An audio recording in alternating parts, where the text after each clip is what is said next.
African black refugees sleeping on the ground, allowed to come to Canada, but welcomed by the streets, allowed to come to this great country, but allowed to sleep on the streets. This is deplorable, it's unacceptable, and we know that this is not who we are. So why we're here today is to remind all of us that we can do better, and we are a country that focuses on inclusivity, on diversity, and understands that all of us, we all bring a certain beauty, uniqueness, power, and everything else to make this country great. So at this point, we would like to have our senior elders have their say in terms of what they feel, their message to us, and how we can do better. The governments, they can continue their conversations, but in the meantime, what are we doing for the people who are suffering and they're on the streets, sleeping in rain on the streets? We need to do something for them. So we are saying, while they have the talking, while they have the discussion, we need to get them off the streets. And that's why we're here. We need to get them off the streets today. So I would like now to turn the mic over to our incredible, iconic trailblazer, Jean Augustine, the first black member of parliament and the woman responsible for creating Black History Month. I want to say put your hands together, but you can put your hands together. But let's welcome and give the mic over to our elder trailblazer, Jean Augustine. So Jean, right in front of the mics for me, okay? Nice and loud, please, nice and loud. And you go back just a little. Just go back a little. Thank you, Gwen. I am so troubled. I am so troubled about the scene here. I'm so troubled by what I've seen over the last few weeks. I'm so troubled by what I've heard. This is not the Canada that we're building. This is not the Canada that speaks about diversity. This is not the Canada that speaks about respect for each other.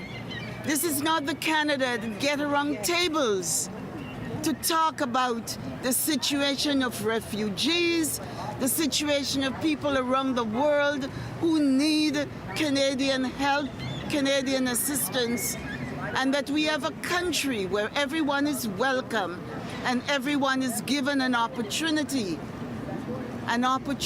to prosper, an opportunity to reach their full potential, an opportunity to be and to have life a bit better than what they're leaving behind. I think it's important for us not to sit back. It's important for us not to allow this to happen. I've passed a few times and cars are driving by to look at the situation. I've had friends in international places who've seen pictures and have heard of the situation here and are asking, what is going on in Canada? What is going on in this city? I was a minister for multiculturalism. I was a minister for the status of women and the situation of women in this group, the situation of women who cannot find a place that they could be comforted as they work through different processes. I'm not here to talk about whose responsibility, whose money, whose funding. I'm here to say that as Torontonians, as Canadians, as Ontarians, we need to do better than this. Thank you very much. Thank you very much, Jean. Thank you very much. So let me get you in here. If you could move over a little bit. Okay. So now we'd like to hear from one of our other icons and trailblazers, Zanina Conde. She was the first black member of provincial parliament, and she was also the first black cabinet minister. Her body of work is so impressive. And again, these are people who have dedicated not just 1 decade, not 2 decades, not 3 decades, not 4 decades, 5 decades, 6 decades of work to help to develop this country into the beautiful garden of all kinds of people representing all communities. Ladies and gentlemen, put your hands together for Zanina Conde. Well, good morning. I have to tell you that when I came down to see this, I was shocked. We have been listening for months about fires, about storms from every part of Canada and beyond. And immediately those people are taken into municipal buildings or into schools or into centers somewhere. And we have been hearing about refugees who have been coming to Canada. And I know from the friends that I've made that some of our Ukrainians who have been here have been taken into centers. And our people are on the street. Now, I am not an immigrant. I was born in this country, in this city, of immigrant parents. And we have always supported each other in being fair, in expecting for each other what we have for ourselves, and extending our gifts so that others could profit from them. And yet we have black people, let me be clear, black people sleeping on the street, women trying to cover themselves adequately while they sleep.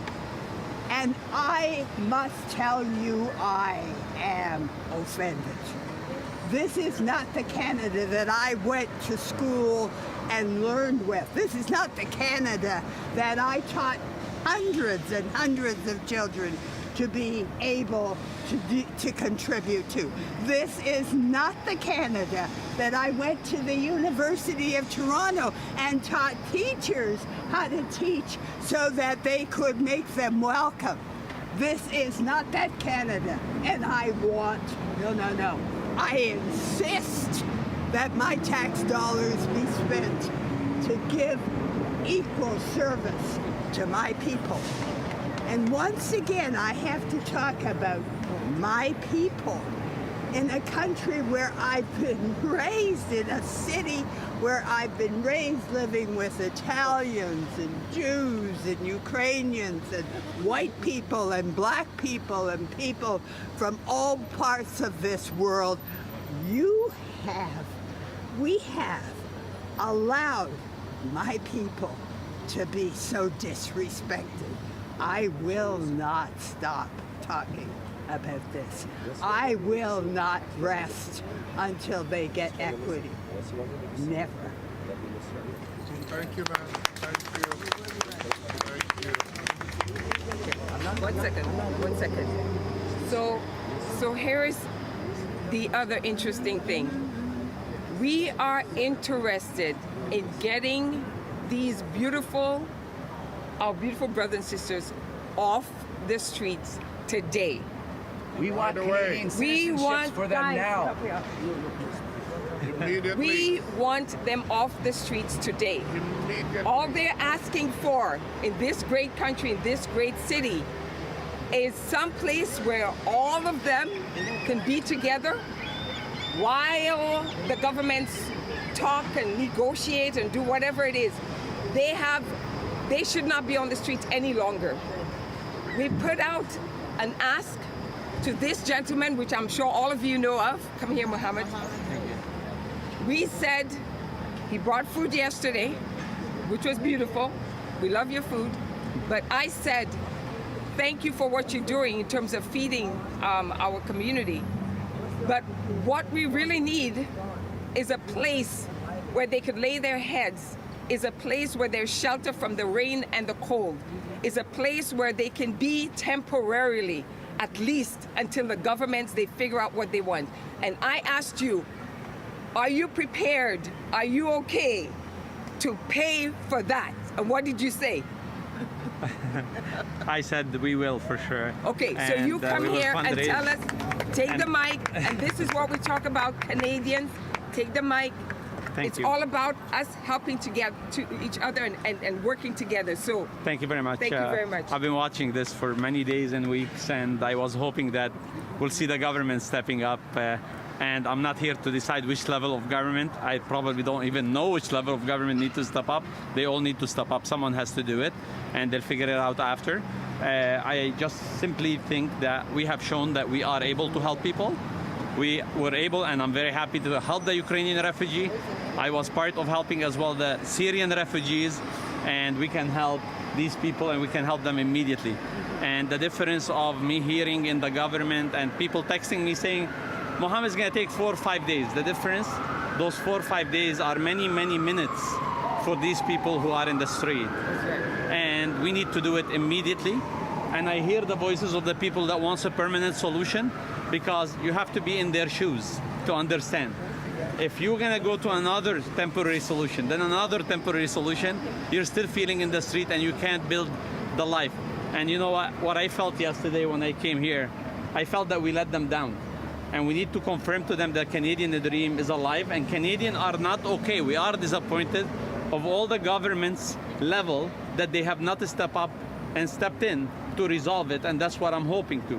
So when I heard that, I said, I have tried this in 2017 in December when we put homeless in hotels because of the cold, and it was very difficult. So if we can find a place, I'm happy to start by pledging to pay for it and fundraise with all our great Canadian, every single one in this city. I know our city, I know our people. You guys all are great people, and you will come in and step in and resolve it. But most importantly, I'm really hoping that government will step in, resolve it, and immediately. Since yesterday, I've been thinking about it all night, even this morning. We have to find a proper solution, and we are able to. It's political will, and when I say let's fundraise, it'll become our will as Torontonian, as Canadian. Do we want to find a real solution? Yeah. And by me saying that, I'm not underestimating the homelessness issue. This is another cause that will help us to shed a light on everyone in our city that doesn't have a roof above their head. But this one cannot wait now, nor the other one should have waited. But we should really do something and do it all together. It's another opportunity. And look, a lot of good people in our governments, they would like to do the right thing. I think they need the encouragement of us watching them. And we're telling them now we are watching. But meanwhile, we can't wait. We can ask these family. I heard there was 3 pregnant women. This is unacceptable. This is a shame on us, honestly, to be able to think about it. 3 pregnant women sleeping on the street in our city. Like, we can do better, we should do better, and we will do better. And if you know anyone that has a property where we can welcome them, please help us. To all universities and everyone that have dorms, please reach out. We're not asking you to do it for free, okay? But you can help. And if you can and you don't, well, it's shame on us. That's not the Canadian way. I came here very poor. Canadian gave me an opportunity. We can give it to these people too. And we can be serious about it, not delay it. These people are tired from people coming here and talking. They want people that they're ready to do it. We are happy to do it. I'm ready to start fundraising. A lot of people has done this work before me. And you know, Alexa and a lot of people like Lorraine, they have done a great job. All of you, you guys have done a great job, but it's time to actually finish it. It's time to actually get a roof above their head, whatever it takes. And in this city, when there is a cause, people show up. I promise you. Thank you. Thank you. Thank you very much.